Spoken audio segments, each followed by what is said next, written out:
हाय, तर चला आज आपण ना उपवासासाठी खाल्ल्या जाणाऱ्या साबुदाण्याची खिचडी कशी बनवायची ती बघूया। तर त्यासाठी मी इकडे 2 चमचे तेल घेतलं, त्यामध्ये शेंगदाणे टाकले, ते भाजून घेतले। त्यानंतर मी इथे हिरवी मिरची, आलू आणि कढीपत्ता घेतला। तुम्ही जे जे खाता उपवासासाठी ते तुम्ही इथे टाकू शकता। ते टाकताना माझा व्हिडिओ थोडासा स्किप झाला। त्यानंतर मी इथे भिजत घातलेला साबुदाणा घातला, त्यानंतर थोडासा 2 चमचे शेंगदाण्याचा कूट घातला।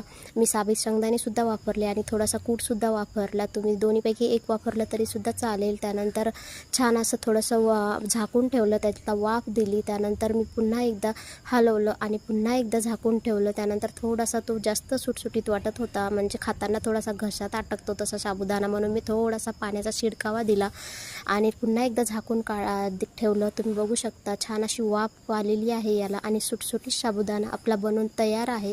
तुम्हीसुद्धा असा साबुदाणा एकदा नक्की बनवा आणि व्हिडिओ आवडला असेल तर जाता जाता चॅनलला मात्र नक्की सबस्क्राईब करा। तोपर्यंत बाय।